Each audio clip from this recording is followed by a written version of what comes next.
Muito obrigado. Aleluia. Glória, glória a Deus. Irmãos, boa noite, graça e paz a todos vocês. Amém. Pastor Johnny está em Serra Talhada. Vai ministrar hoje na igreja do pastor Betinho. Recebo o abraço dele. Mas hoje mesmo ele está voltando. E logo mais estará aí, amém? Hoje ele deixou por conta da nossa responsabilidade. Eu peço a Deus que Ele me dê graça para estar à altura disso aqui, irmãos. Quero dizer a você que não é uma coisa muito fácil não, mas Deus dá graça. Amém. E é por conta dessa graça que a gente consegue. Glória a Deus. Irmãos, eu tenho uma palavra em meu coração já há alguns dias. Essa palavra borbulha.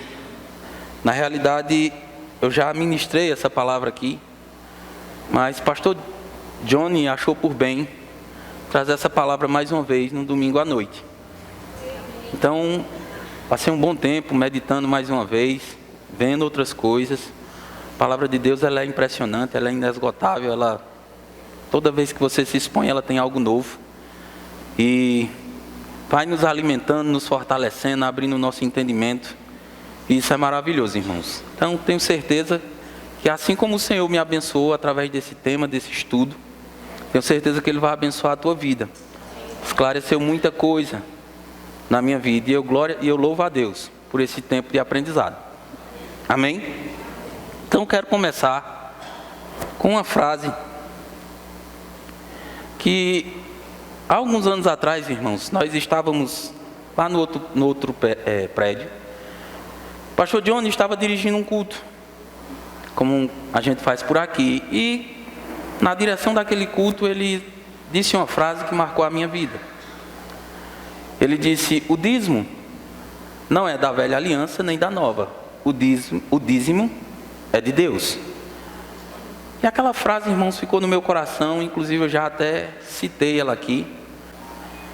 Irmãos, eu procurando entender mais acerca desse assunto, eu sou um pregador de dízimo, eu vivo isso.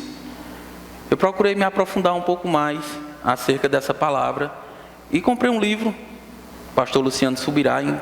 Quero até honrar a vida dele por esse livro, porque ele abriu muito meu entendimento acerca disso. E nessa noite eu quero trazer parte desse estudo e algumas coisas que o Senhor acrescentou, porque você estuda uma coisa, você não pensa que está estudando tudo. Deus tem sempre mais. Então, dentro desse estudo, o Senhor me acrescentou muita coisa. Mas a base foi esse estudo que também é baseado na palavra. Amém? Glória a Deus. Aleluia. Quando nós lemos lá em Malaquias, no capítulo 3, no verso 8. Malaquias 3, 8. Eu vou acelerar um pouco, irmãos, por conta do tempo. Eu quero fazer de tudo para terminar dentro do tempo. Amém? Malaquias, capítulo 3, verso 8, diz assim: roubará o homem a Deus? Todavia vós me roubais e dizeis: em que te roubamos? E ele responde: nos dízimos e nas ofertas. Por esse verso, irmãos, nós vemos que aquele povo estava se apropriando de algo da parte de Deus. A reclamação de Deus era que eles estavam segurando ou retendo aquilo que era dele. E não dá, irmãos, para a gente falar da propriedade de Deus sem mexermos na redenção. Amém? Eu vou falar um pouco sobre redenção, para lá na frente a gente chegar à conclusão desse assunto. Glória a Deus. Irmãos, a palavra redenção, para muitos cristãos, ela significa perdão de pecados, ela significa um ato de amor de Deus por nós. Ela significa que o Senhor foi àquela cruz e morreu em nosso lugar. Mas, irmãos, a palavra redenção, quando você estuda ela, você inevitavelmente vai se deparar com essa definição: o ato de readquirir uma propriedade perdida. Amém? Antes da redenção, irmãos, ser o que ela é para nós hoje, ela foi instituída no meio do povo de Israel como uma lei. Não era só a lei de Moisés, a lei de Deus, mas era a lei civil deles, era a lei da nação de Israel. Então a redenção era algo que eles viviam no seu dia a dia. Era algo como eu posso dizer hoje, nós temos as nossas leis e nós vivemos por essas leis. Vou dar um exemplo: se eu sair de casa e não colocar o cinto de segurança, eu estou quebrando uma lei, e todo mundo sabe, né, que isso é errado, porque é algo do nosso contexto, é algo do nosso cotidiano. A redenção dentro do contexto de Israel era algo dessa forma. Não era algo que a gente olhasse e não entendesse. Quando se falava em redenção dentro do contexto de Israel, eles sabiam exatamente do que eles estavam falando. Amém? Para nós hoje é algo que, se você não estudar, você não vai entender. Você vai pegar por cima. E nessa noite eu quero tentar trazer para você algo mais profundo, algo mais claro acerca da redenção. Amém? Glória a Deus. No livro de Levítico, capítulo 25, no verso 25. Glória a Deus.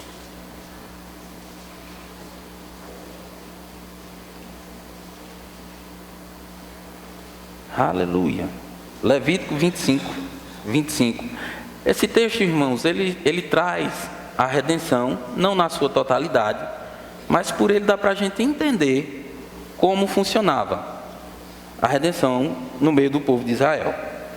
Diz assim, eu vou ler na nova linguagem de hoje: se um israelita ficar pobre e precisar vender uma parte de suas terras, o seu parente mais chegado deve tornar a comprar o que ele vendeu.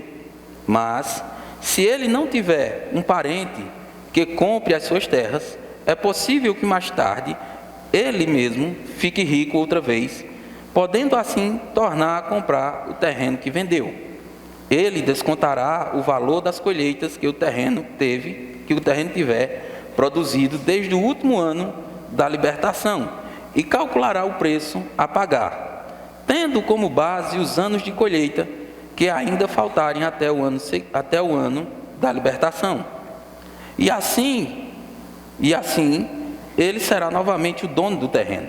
Mas, se ele não tiver suficiente para tornar a comprar o terreno, então ele ficará pertencendo ao comprador até o ano seguinte, o ano da libertação.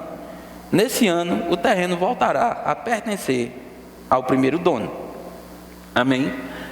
Irmãos, a lei da redenção no meio do povo de Israel funcionava da seguinte forma: se um israelita, a sua versão deve dizer aí um irmão, ele empobrecesse e ele não tivesse ouro, prata ou escravos ou com que pagar a sua dívida, ele teria que começar a vender as suas propriedades, as suas terras.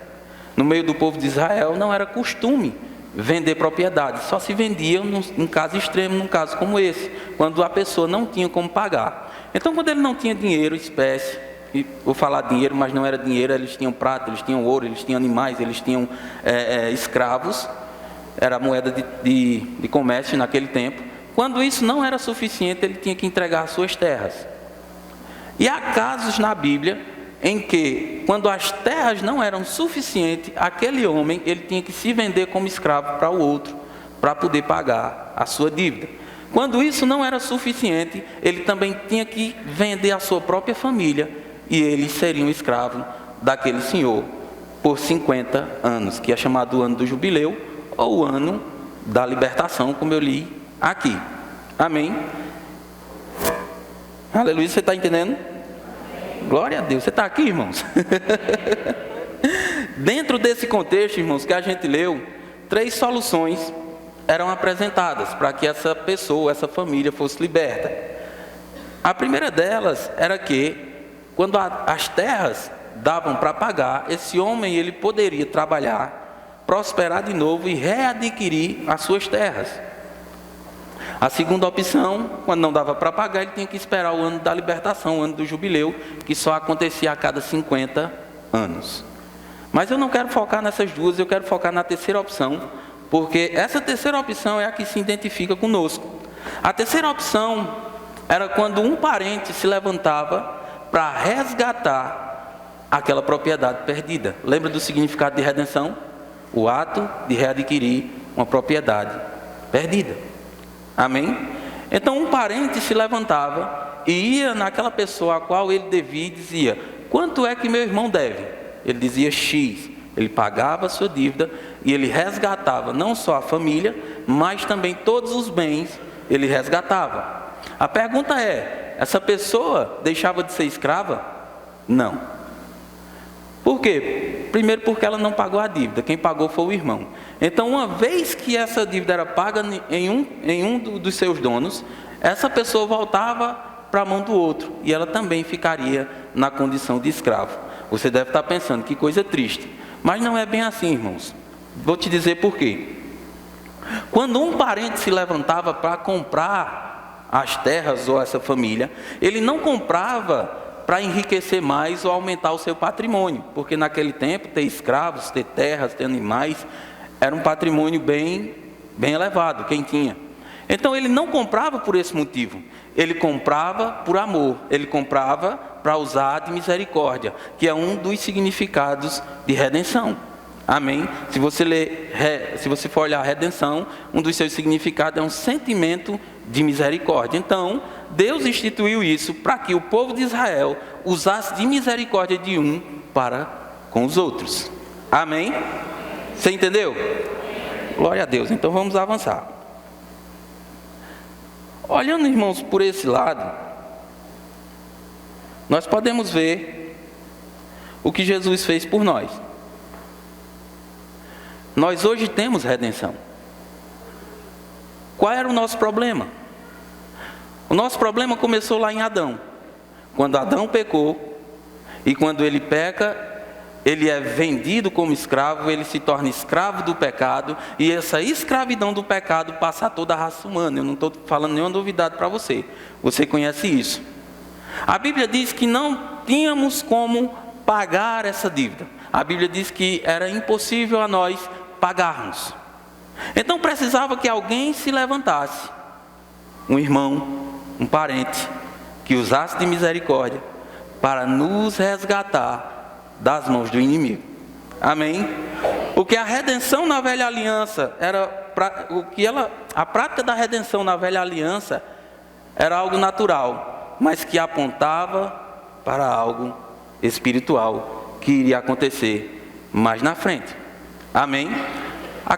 O livro de Hebreus deixa isso bem claro. Ele diz que a lei são sombras dos bens vindouros, ou seja, aquilo que era praticado como lei em Israel apontava para os bens que iriam se revelar mais na frente. No caso, essa redenção apontava para uma redenção não física, mas uma redenção espiritual, porque a nossa escravidão, irmãos, era no espírito. O homem estava caído, o homem não tinha como voltar ao contato com Deus por conta do seu pecado, e por conta disso precisava que alguém se levantasse para pagar a nossa dívida.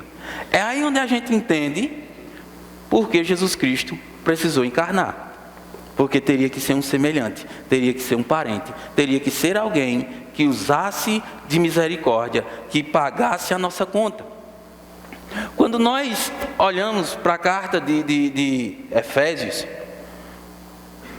no capítulo 1, no verso 7, diz: a redenção pelo seu sangue, essa é a parte B, a redenção pelo seu sangue, a remissão dos pecados segundo a riqueza da sua graça. Ele está dizendo que nele nós temos a redenção dos nossos pecados, ou seja, nele nós fomos resgatados.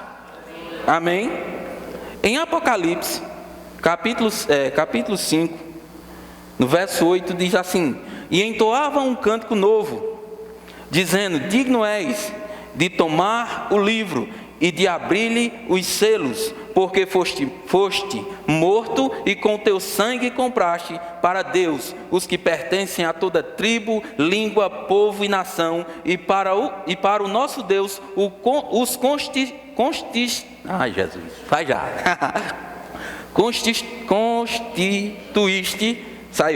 reino e sacerdotes, e reinarão sobre a terra. A Bíblia está dizendo, irmãos, que com o sangue, Jesus com o sangue, nos comprou todo o povo, todo o povo, deixa eu ler para você, espera aí, só para não dizer errado. de toda tribo, língua, povo e nação, Ele comprou para o nosso Deus. Diga comigo, eu fui comprado. Você viu o que você cantou? Eu te ofereço tudo, ela disse. Te ofereço tudo. Diga comigo, eu não sou mais de mim mesmo. Eu tenho dono. Aleluia. Aleluia. Você tem um dono, irmãos. Você pertence a Jesus Cristo. Aleluia. Ele te comprou. Glória a Deus. Deus é bom, irmãos. Em todo o tempo. Cadê a menina que diz todo o tempo? Deus é bom. E o tempo todo? Glória a Deus. A essa altura, irmãos, do campeonato, nós percebemos que antes de nós nascermos de novo, a nossa situação não era fácil. Nós fomos vendidos para o pecado, nós estávamos debaixo da condenação. O inferno era certo, mas alguém se levantou. Alguém se levantou para nos redimir. Aleluia. Deixa eu te dizer uma coisa, irmãos. Quando você diz, Senhor, Jesus, eu te confesso, como meu Senhor, como meu Salvador, eu não sei se você tem a noção do que você está fazendo. Pelo menos eu creio que tem, mas não dá profundidade disso. Quando você diz, Senhor Jesus, eu te confesso como meu Senhor, como meu Salvador, você está dizendo, você agora é o meu dono. Quando você diz isso, você está dizendo, Senhor Jesus, eu reconheço o teu ato de compra naquela cruz. Eu reconheço que lá o Senhor derramou o seu sangue para me comprar, para me resgatar. Eu reconheço que eu estava nas mãos do inimigo, mas o Senhor veio, pagou a minha conta, mudou a minha sorte e rasgou o escrito de dívida que era contra mim. Aleluia! Colossenses diz isso, irmãos, que o escrito de dívida que era contra nós, o qual nos era prejudicial, Ele encravou na cruz. Temos redenção, fomos resgatados. Aleluia. E o seu valor é muito. É o sangue de um inocente, de alguém que nunca pecou. É um sangue de um Deus que resolveu descer ao nosso nível, encarnou.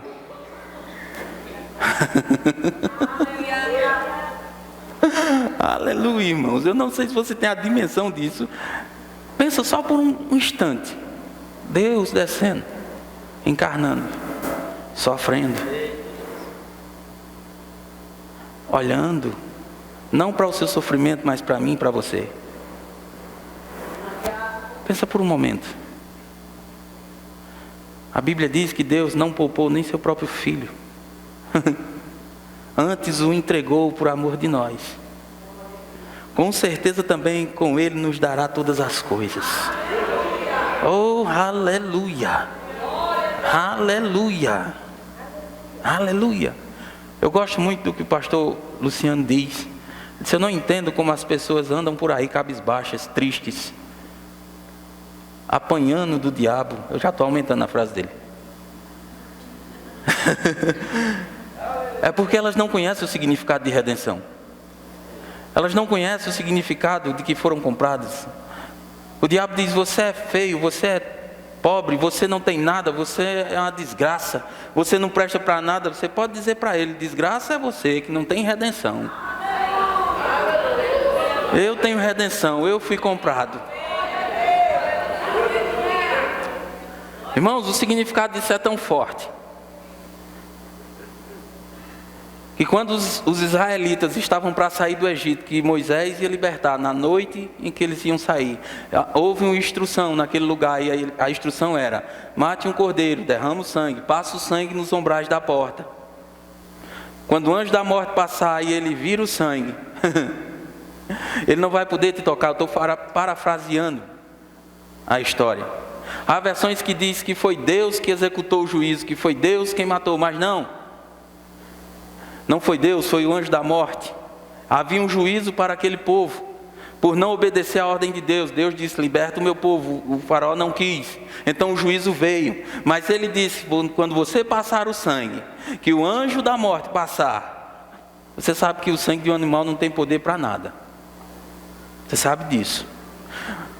Mas aquele sangue era uma declaração no reino espiritual, dizendo: essa casa pertence ao Senhor, você não pode tocar, você não pode mexer.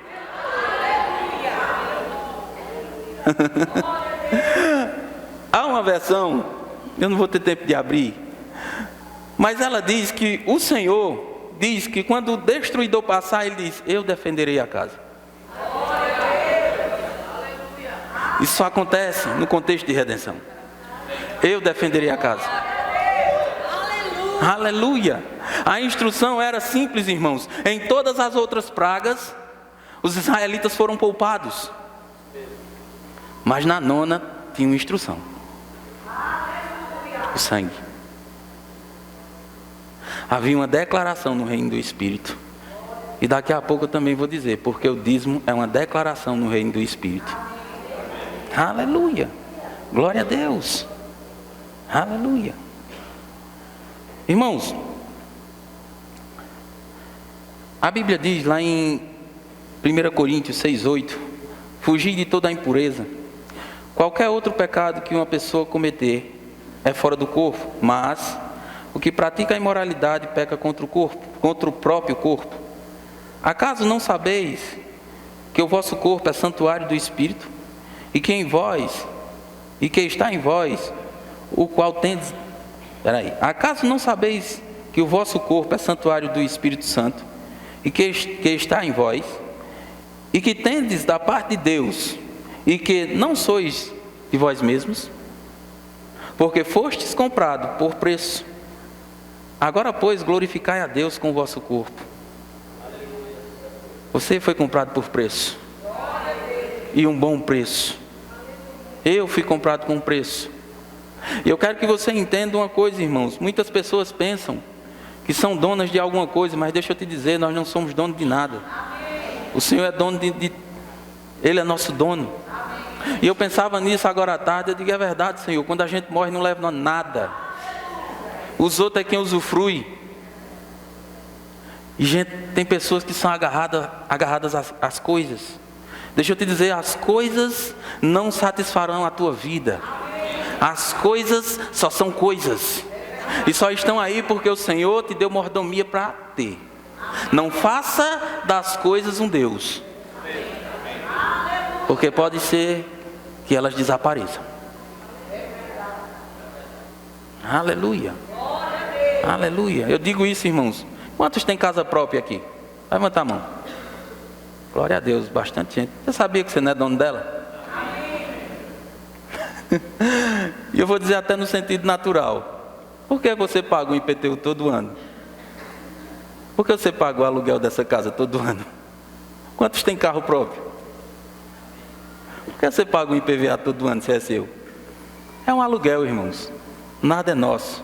E quando a gente morre, fica aí. Aleluia. É bom se desprender, irmãos.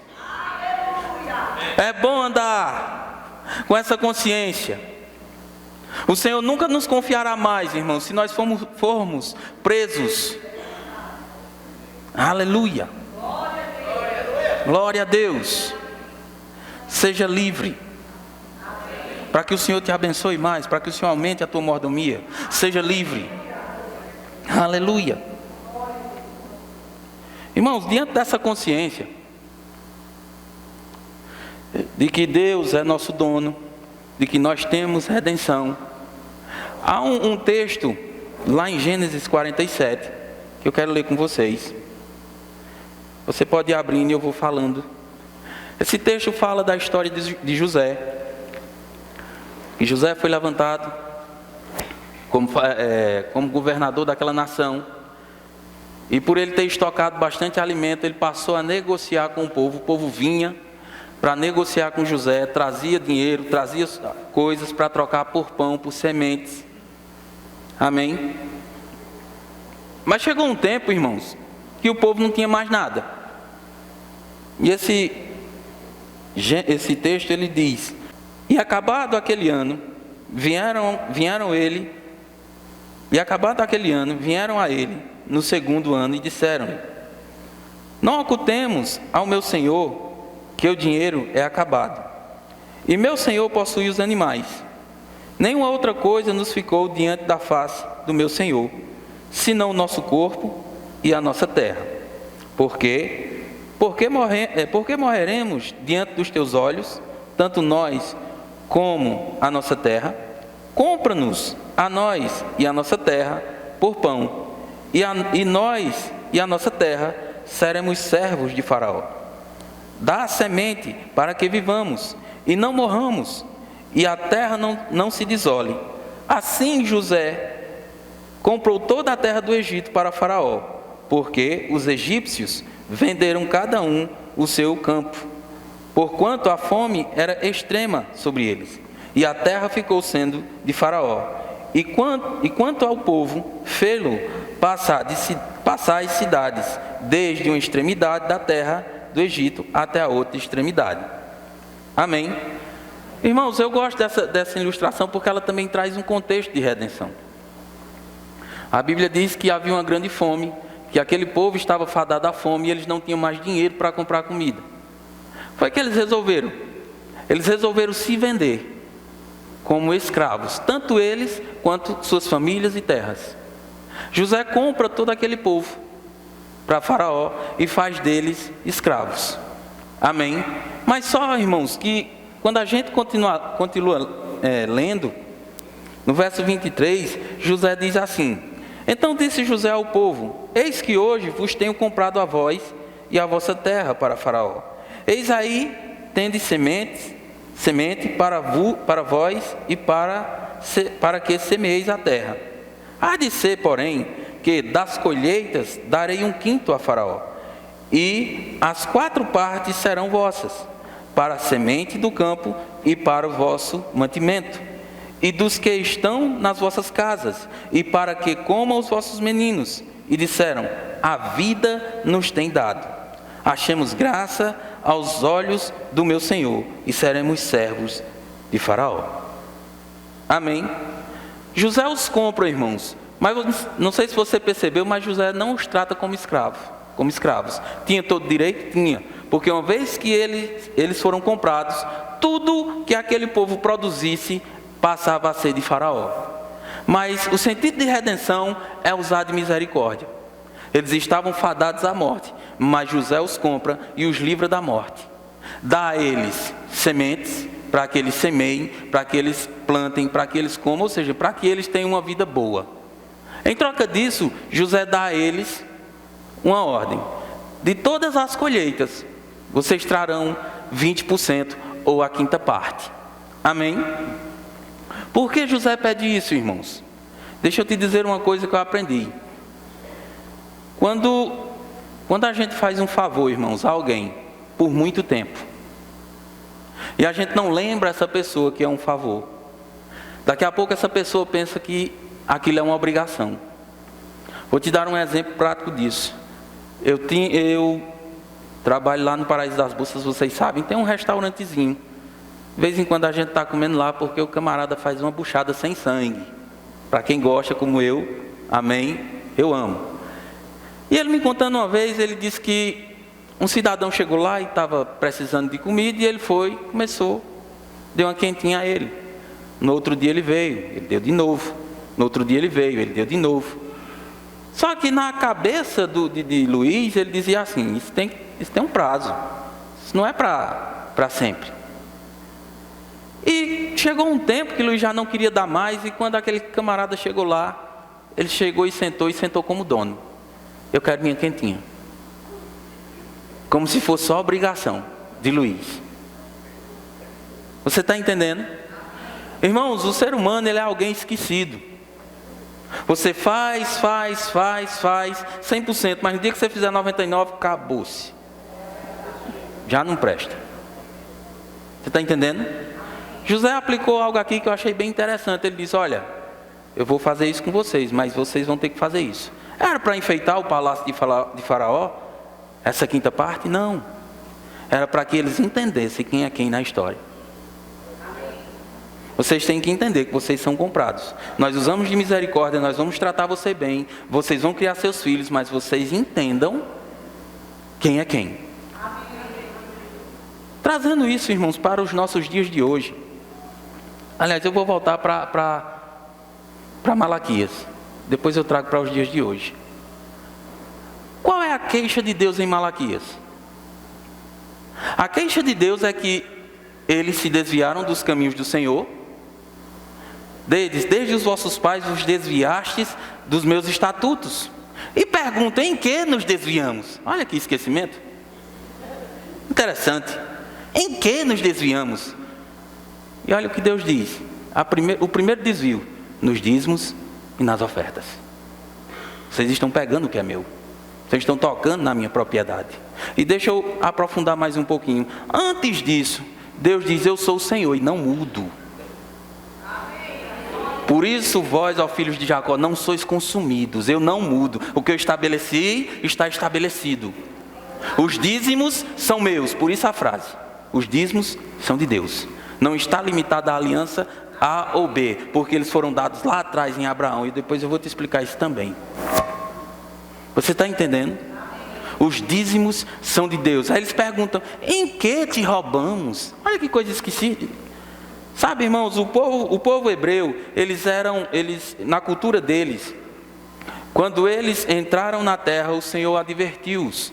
Quando você entrar na terra, dê testemunho diante de um sacerdote, que você era escravo no Egito, mas eu, o Senhor, te tirei de lá com mão forte. Quando o teu filho te perguntar, por que você está entregando isso, ofertando, trazendo as primícias, e ele perguntar o que foi isso, você vai dizer, nós éramos escravos no Egito, os egípcios nos impuseram grande servidão, mas nós clamamos ao Senhor, e o Senhor com mão forte nos arrancou de lá, por isso nós estamos fazendo isso.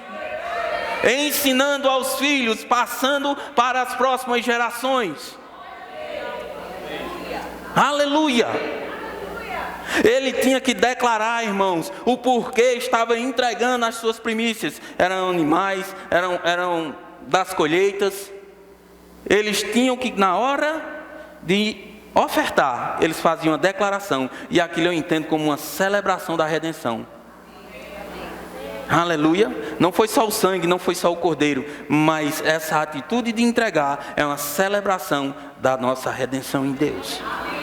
Aleluia. O que é que acontece aqui?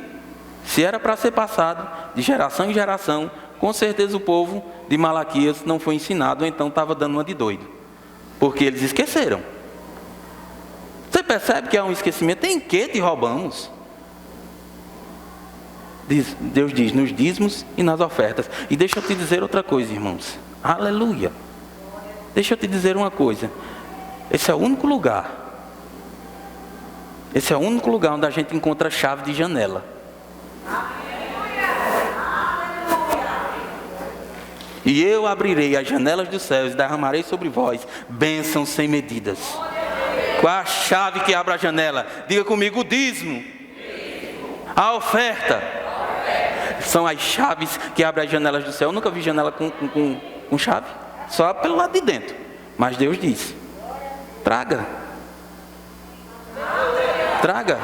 O interessante, irmãos, é que há muita discussão sobre isso, né? Que não é para dar, que não sei o que. Deixa eu te dizer uma coisa, eu dou e sou abençoado, não me falta nada. Pelo contrário, Deus tem aumentado a minha mordomia. Tem pessoas aqui que podem testemunhar isso para mim. Eu não estou mentindo não, Laís é uma delas. Não tinha precisão disso não, irmãos. Eu estou te dando uma chave para você prosperar e crescer. E não pegar, tocar naquilo que é de Deus, porque é de Deus. Aleluia. Glória a Deus.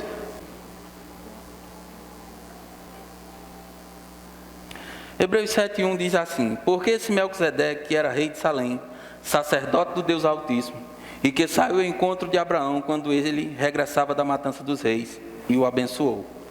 A quem também deu o dízimo de tudo. E primeiro por interpretação o rei de justiça, e depois também rei de Salém, que é Rei de paz.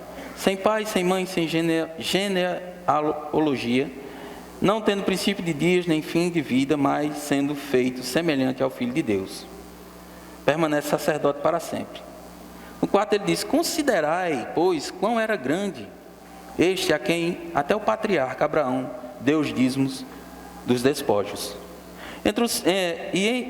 Os que dentre os filhos de Levi também recebem sacerdócio, têm ordem, segundo a lei, para tomar o dízimo do povo, isto é, dos seus irmãos, ainda que tenham saído dos lombos de Abraão. Mas aquele cuja genealogia não é contada entre eles, tomou os dízimos de Abraão e o abençoou o que tinha a promessa. Sem contradição alguma, o menor é abençoado pelo maior. E aqui certamente tomam dízimos homens que morrem, ali porém aquele que se testifica que vive. E por assim dizer, por meio de Abraão até Levi, que recebe dízimo, pagou os dízimos, porque ainda estava nos lombos do seu pai, quando Melquisedeque lhe saiu ao encontro. Amém? Eu tinha uma dificuldade enorme, irmãos, de entender esse texto. Mas a gente vai estudando e vai recebendo luz. Deixa eu te dizer uma coisa. A Bíblia diz que o sacerdócio de Cristo é um sacerdócio eterno. Amém? E que ele é segundo a ordem de Melquisedeque. Amém? Se o sacerdócio de Melquisedeque é eterno, é perpétuo, e ele aponta para Jesus Cristo, eu não sei se você percebeu, mas o sacerdócio de Melquisedeque funcionou com dízimo. É por isso que eu digo a você que o dízimo não está atrelado nem à nova nem à velha, ele é antes. E se é eterno, irmãos, é porque estava em vigor naquele tempo e continua em vigor. Então o que você e eu fazemos aqui é algo muito espiritual, e eu e você nós temos que ter muita consideração por isso. Porque é um ato de celebração da redenção. Quando eu chego aqui e deposito, eu não estou, irmão, simplesmente depositando dinheiro, mas eu estou dizendo: Senhor Jesus, eu reconheço que eu era um escravo maltratado. Eu reconheço que eu estava condenado ao inferno. Eu reconheço que eu não tinha valor algum, mas o Senhor olhou para mim. O Senhor teve misericórdia de mim. O Senhor me comprou com o seu sangue. E por isso eu reconheço e devolvo aquilo que é teu. É um ato de celebração, irmãos. Quando você e eu entregarmos os nossos dízimos, nós temos que celebrar, nós temos que nos alegrar, porque estamos dizendo: nós fomos comprados, nós pertencemos ao Senhor. Lembra do sangue? A declaração do sangue no reino do Espírito? O dízimo também é uma declaração no reino do Espírito. Ele declara que as minhas finanças, que as tuas finanças são de Deus e o diabo não pode tocar. Agora, quando eu não dou, irmãos, a outra parte também é verdade. Se eu não dou, eu deixo de consagrar. E quando não é consagrado, o diabo pode tocar. A Bíblia diz em Romanos que se as primícias da massa é santa, todo o resto é santo. Se as primícias da tua renda, ou seja, a primeira parte, como nós lemos aqui direto, Provérbios, honra o Senhor com a primeira parte. Se elas são santas, elas são consagradas ao Senhor, então o diabo não pode tocar. Se o diabo não podia tocar, meu irmão, por causa de um sangue, havia um sinal, ele também não pode tocar naquilo que é teu. E deixa eu te dizer uma coisa, eu acredito nisso. Eu não vou distorcer a doutrina não, Deus me livre. Mas nós aprendemos que nós repreendemos o diabo, que o Senhor nos deu autoridade sobre isso.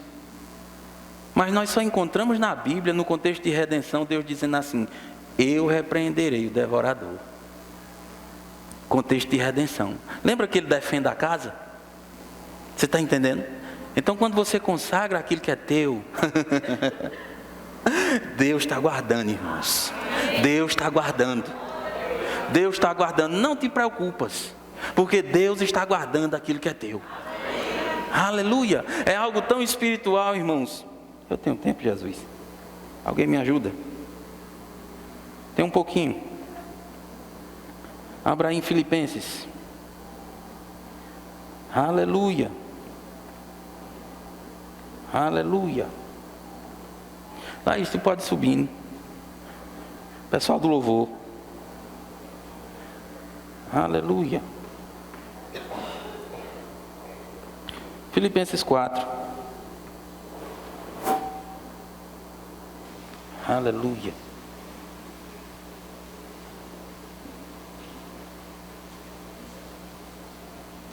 Filipenses 4, no verso 10, eu vou ler bem rapidinho. Ora, muito me regozijei no Senhor, por finalmente reviver a vossa lembrança de mim. Pois já vos tinhais lembrado, mas não tinhais tido oportunidade. Digo isto não por necessidade, porque aprendi a contentar-me com o que tenho. Sei estar abatido e sei também ter em abundância. Em toda a maneira e em todas as coisas, em toda maneira e em todas as coisas estou instruído, tanto de fartura como de fome, tanto de abundância como de padecer necessidade. Posso todas as coisas naquele que me fortalece. Todavia, fizestes bem em tomar parte na minha aflição. E bem sabeis também, Filipenses, que no princípio do Evangelho, quando parti da Macedônia, nenhuma igreja comunicou comigo com respeito a dar e receber, senão vós somente. Porque também, uma vez e outra vez, me mandaste o necessário a Tessalônica. Não que eu procure dádivas, mas procuro o fruto que cresça para a vossa conta. Mas bastante tenho recebido e tenho em abundância. Cheio estou, depois que recebi de Epafrodito, o que de vossa parte me foi enviado, com cheiro suave e sacrifício agradável a Deus. O meu Deus, segundo as suas riquezas e glória, suprirá todas as vossas necessidades em Cristo Jesus. Eu tenho uma pergunta simples para vocês, irmãos. A igreja de Filipenses mandou ofertas para Paulo. Quem usou as ofertas? Paulo. Quem recebeu? Quem gastou? Quem usou? Mas quem teve prazer? Quem teve prazer nas ofertas? As ofertas que foram mandadas para Paulo, elas subiram como aroma suave e sacrifício agradável a Deus. Então, irmãos, o que se faz aqui é algo espiritual. Deus, Ele está recebendo. Aqui são homens mortais que recebem. Ali, porém, é aquele que se testifica que vive. Lembra da velha aliança que tinha que se testificar o que o Senhor fez? E eles tinham que testemunhar que foram resgatados. Deixa eu te dizer uma coisa, aqui você testifica também. Aquele que vive, aquele que te resgatou, aquele que te comprou. O dízimo é uma celebração da redenção. E deixa eu te dizer outra coisa. A primeira vez que ele aparece, ele está no contexto de ceia do Senhor. E foi, endoideceu? Eu digo, não. Melquisedeque trouxe pão e vinho. E era sacerdote do Deus Altíssimo. Quando o dízimo aparece, ele está no contexto de ceia. Jesus morreu e disse, façam memória de mim. Por que ele mandou fazer memória, irmãos? Por que ele mandou lembrar? Porque o seu povo é esquecido, irmãos. Se nós não tivéssemos culto de ceia, o povo não sabia nem o que era ceia. É por isso que ele mandou lembrar. Porque a ceia celebra a redenção. E o dízimo também, porque os dois estão juntos. Lá no início. Você acha que está lá de graça? Ele tinha colocado. A Bíblia destacar que Melquisedeque trouxe pão e vinho, está lá de graça? Está não, irmãos. Tem um significado, tem uma simbologia. Tanto está lá como está no livro de Hebreus. O destaque, Deus dando ênfase àquilo que aconteceu lá. Então, irmãos, o recado que eu tenho para você é esse. Quando alguém falar contra o dízimo a você, você sabe agora por que dá. Não é para enriquecer o pastor. Não. É porque eu e você fomos comprados. Não é para comprar essas coisas. Isso aqui é o efeito colateral. Ou seja, nós pegamos os dízimos e nós compramos as coisas. Que isso é bíblico também. Mas o que eu quero dizer é que o propósito, irmãos, é que nós celebremos a redenção. Nós reconheçamos o ato de compra de Jesus Cristo. Nós pertencemos a Ele. Eu tenho rapidinho, irmãos. A redenção é tão forte, é tão poderosa, que eu lembrei agora também de um testemunho do pastor Luciano Subirá. Ele fala que tem um pastor que se converteu lá na igreja dele. E ele disse o seguinte: esse pastor era bruxo, alguém que se envolveu muito seriamente na magia negra. E é interessante que ele disse: pastor, uma vez alguém me encomendou um trabalho para fazer no cemitério, com um corpo de 15 dias. E o interessante é que quando eu comprei aquele corpo que fui fazer o trabalho, quando eu cheguei na cova, ele disse que o demônio apareceu para ele e disse: aí você não pode tocar. Disse: como assim? O corpo é meu, eu comprei, eu vou fazer. Ele disse: aí você não pode tocar. Ele disse: eu vou fazer. Ele disse: se você fizer, você morre. Aí ele disse: por quê? Ele disse: porque esse corpo é do homem lá de cima. Aleluia. Irmãos, Lázaro com 4 dias estava podre, fedendo. Esse corpo estava com 15. Imagina o mau cheiro, imagina o troço. E Deus estava guardando, porque o que é dele Ele guarda. O que é dele Ele guarda. Se Ele estava guardando um corpo de 15 dias, imagine o que Ele não está fazendo por mim e por você. Aleluia.